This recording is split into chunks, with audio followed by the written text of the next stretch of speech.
The federal court process is a unique and often, unfortunately, complicated one. A lot of our clients have a lot of understandable confusion about what happens first and what happens next. And I want to explain some of the basics there. The first thing that's important to understand about federal cases is the investigative process. Often a target letter, which informs somebody that are being investigated, is issued, or a subpoena is issued and they learn about an investigation, or friends are interviewed, and somehow it comes to a person's attention that they're being federally investigated. That can create a huge opportunity for that person to try to resolve the case in their favor early on. Hire a lawyer, go talk with the investigators if your lawyer says you should, and sometimes you can get the case resolved, and it's much better to resolve a case before you're arrested than it is to get it dismissed after you've been charged. That charge alone can ruin a reputation, especially in the business context, ruin a business's reputation. Shortly after an investigation, should charges go forward, most often they go forward through a federal indictment. A federal indictment is a charge that's presented to a federal grand jury. Once that grand jury finds probable cause, if they do, they issue charges through the form of an indictment, and then an initial appearance is held. At that initial appearance, an individual is informed of the charges against them, and a bond is heard. A not guilty plea is also entered. Now, the time from an indictment to the initial appearance requires some type of process. Often that's an arrest warrant.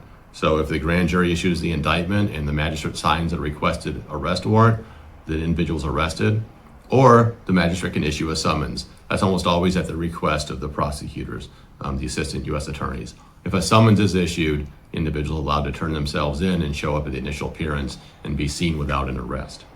At the initial appearance, if detention is requested, that usually happens within 3 days of the initial appearance.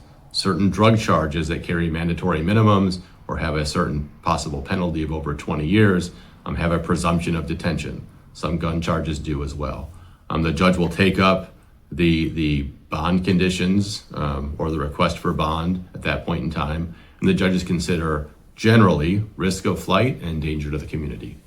Once a bond determination is made and the case has been heard at the initial appearance, the next step is usually the discovery process. As a defense lawyer, I request all the evidence in the case.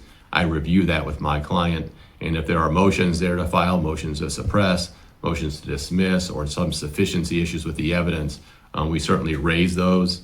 And based on that, sometimes we can resolve the case through a good plea. Sometimes we take a case to trial.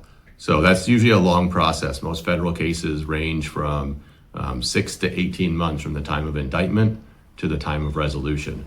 If a case goes to trial, or even sometimes after a guilty plea, there is a right or an opportunity to appeal that post-conviction, and beyond that, an opportunity to raise issues of post-conviction relief under 28 U.S.C. 2255 for either ineffective assistance of counsel or other due process violations. So just know the federal process is a complex one. It's complicated. Anyone facing a federal charge or a federal investigation should get experienced counsel familiar with those processes and the opportunities those processes present for them. We are always happy to sit down and talk with folks about their case. Call us at 843-473-7000. Again, I'll sit down with you. I'll talk through your case.